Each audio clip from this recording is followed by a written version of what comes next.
Long before I was born, I was taken captive in Africa to be shackled on a boat. This was not working well for slave makers. They could not stand my degree of stubborn. They came and took a dead or dying man out to the deck. They brought me up with him. They lifted him onto a plank on the side of the boat and pushed him over into the ocean. This would demonstrate what would happen to me. I thought that I would rather it than to surrender to them. My only worry was about my wife and 3 children.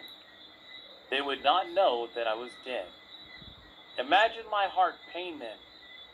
Impossibly, I was thinking that I would somehow be able to swim and escape. This was the kind of person I was.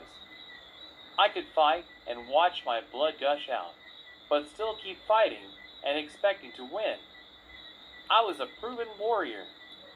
I was irrestrainable, and not even pain could convince me. They brought a concrete block to shackle onto my legs. I was still thinking that I would find a way to escape and go back to my family. When I went overboard, I hit the water feet first and began to sink. Then reality hit me.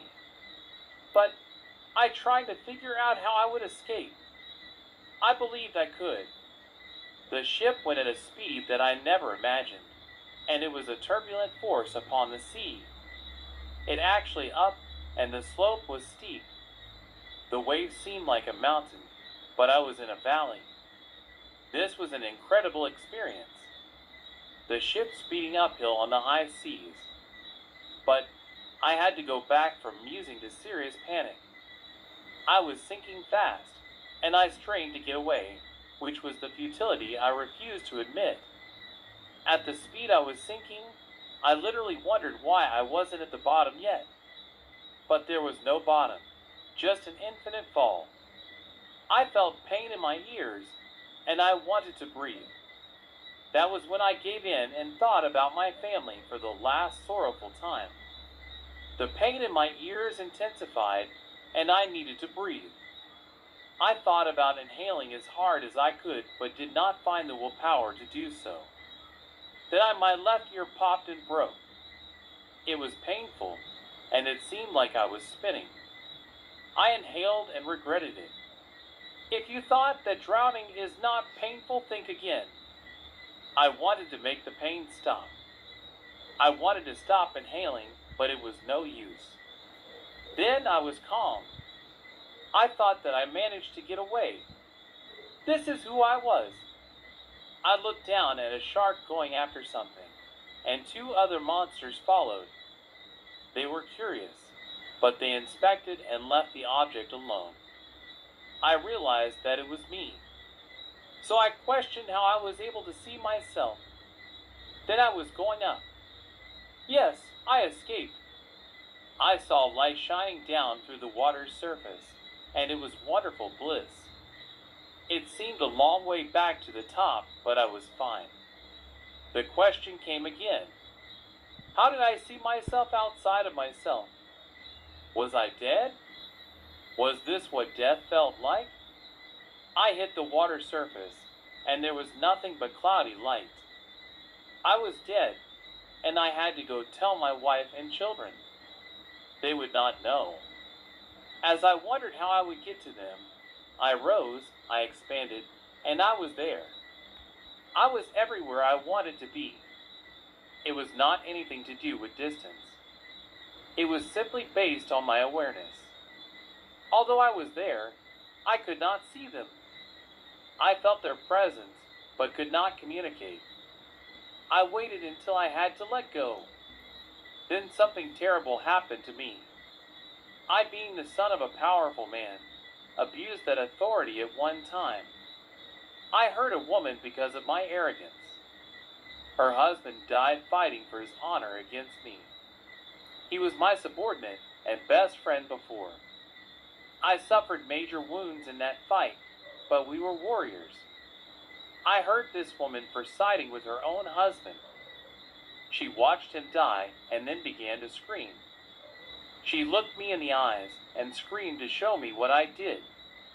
I bowed to her will and gave up my authority for her right to protest. I was wrong. After everything I saw, I was wrong. It was the worst experience I can remember, even worse than being beheaded. I was always fair, honest, and kind, but I did the meanest thing on that day. What caused it I can't explain, but I did the wrong and it was already done. Months later, she was screaming, and I was in proximity to hear.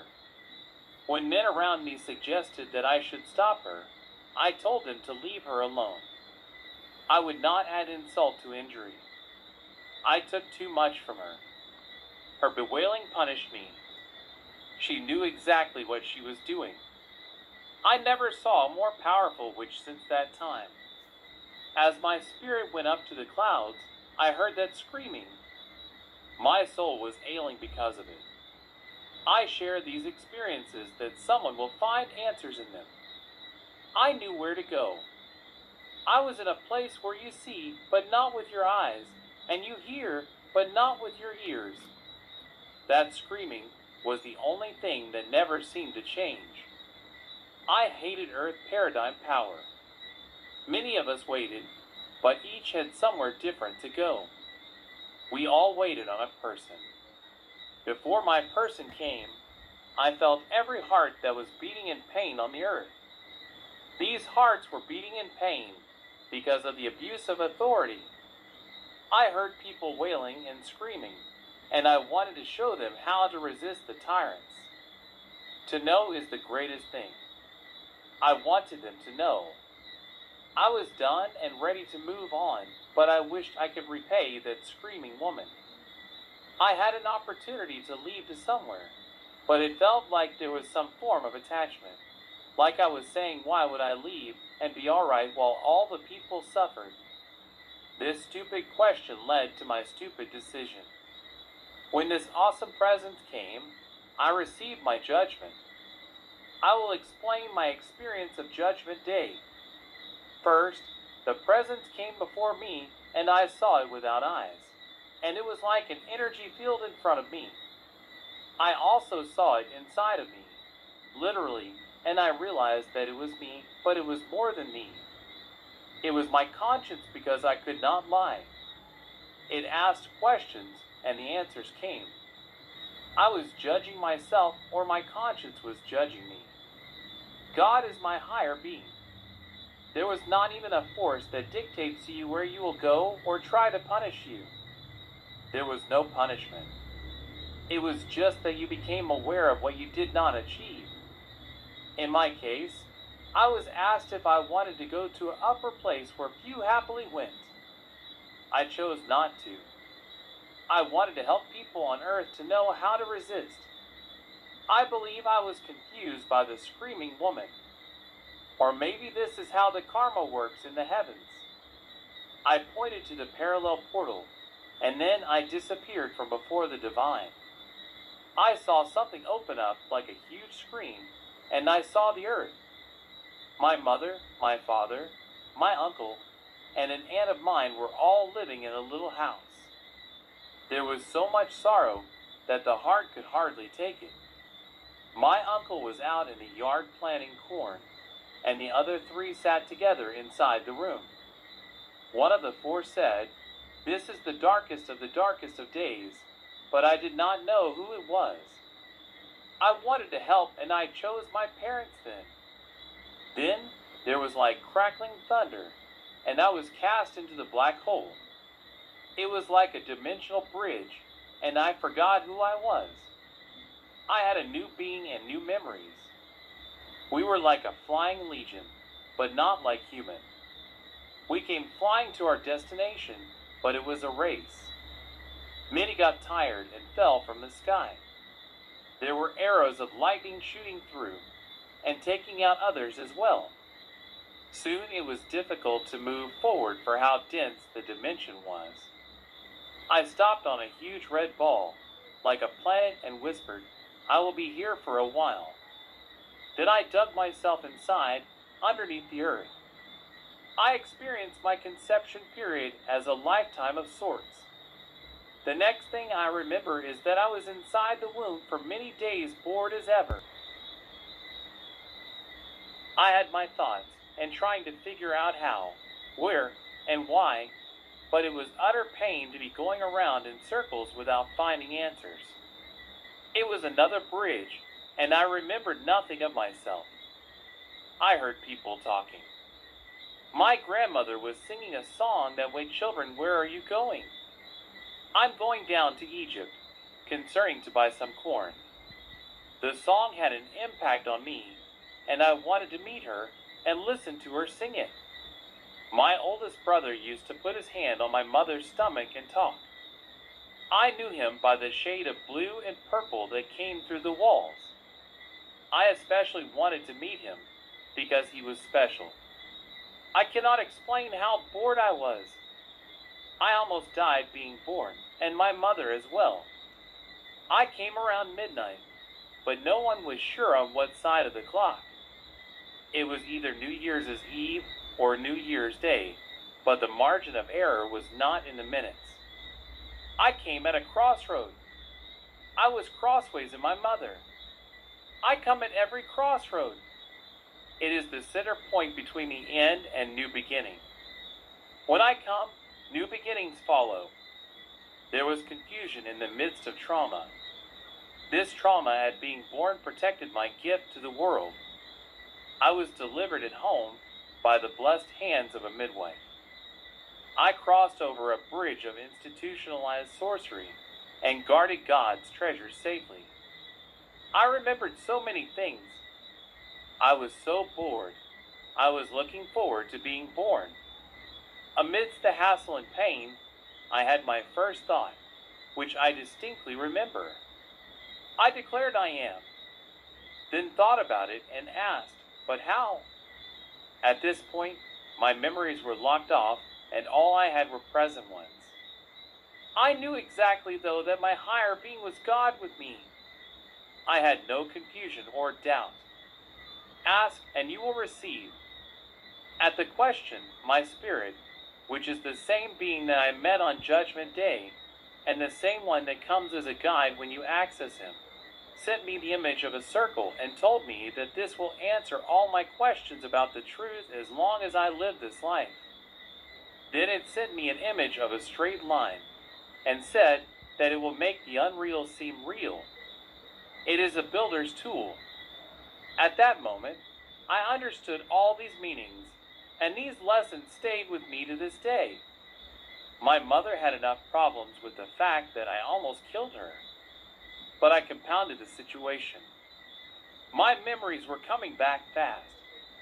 When I was 3, I asked her about an incident where someone was throwing me up in the air. She said I was not even 6 months old, so I cannot remember, although, obviously, I remembered. Then I asked her why my dad and her were at our uncle's and aunt's place before I was born. Compounded by the fact that it was not something to talk about for her, she believed I was an old witch. She said that I was not born yet, so I cannot know, although, obviously, I knew. I kept it in my bosom to find this answer for decades until one Christmas time I asked my aunt about it. She began by saying, "My nephew." It was the darkest of days. And there you have it. I wondered who said that. It was her. Those were the very words that made me choose my parents, for I thought to come as a helper. I came to a world and paradigm that I am not a part with. Not many did care to understand what my world is like. I think that I am one of the most solitary human beings in history. In the beginning, even the universe conspired it. The ones that I was close to died. I will tell these incredible things. At the age of 4, our big sister used to watch us while our parents went off together to their business place. They had an outdoor standpipe, and when she was giving us a shower, my brothers and cousins enjoyed doing it outdoor with a garden hose. Whenever they called me, I would run. I was scared to see the water spewing out of the nozzle. One day she asked why I was afraid of using the hose to shower, and I said, because I drowned when I was 26 and I don't want to drown again. She laughed and everyone laughed. Then she told me that I was not even 6, so I could not have drowned at 26. After a while, though, it seemed like a bother to her, and she told me about getting my parents to bring a psychiatrist for me. I was being threatened with a spanking if I was afraid or if I said those foolish things anymore. Then one night, I was lying in bed, and the thought struck me. If I drown and I am still here, it must mean that I cannot die. After that, I was not scared anymore. I was the most isolated child in history, because I was saying too many impossible things, and I was an old blasphemous, whom you couldn't even teach about God. In my mind, God is my highest being. God eternal, man divine. I had so many past lives experiences that I could not share. I drew incredible things on paper. The community marveled at my art, but they did not know that the things I drew were from memory. Like the huge snakes that I often feared I would encounter on my way to school. These types of snakes were not even in my country, though. There was a bird that I drew, and my father was fascinated by it. He asked where I saw this thing, and I said I made it up in my head. This bird no longer exists. Thousands of years ago, it feasted on human children. They were not many, but the cries would go from village to village when one was hunting in the area. It would also attack and kill adults that got in the way. One day I encountered one. I had to ward it off with a spear until I had the chance to run into a cave. It went away, but when I looked around, there were huge snakes all around me. Good thing they were not harmful, but anyone could swallow me whole. One day my mother was teaching that God made us. God made the world, and the usual Christian God spell stuff. Because I thought I felt pity for the adults always talking crap, I decided to help her see reason by showing her the circle. I asked who made God. Her answer was shut up, for she knew what would come, especially since she thought I was the old witch. But I kept on. I asked, who made the man who made God? She threatened to hit me, and I asked, who made the man who made the man who made God? These were the times when I sat in the corner I was poked into and wondered if I was the only wise person on earth. I felt pity for especially the adults. I wanted to show her the futility of these linear and illusionary concepts. I really wanted to point out that God never creates anything, for it never has to. God is generic and intrinsic. It cannot be any other way. We in God create. The universe is in God create. The hen came before the egg, but recognized that it was the egg first also. It is a life circle. Nothing breaks it, for it has no beginning nor end.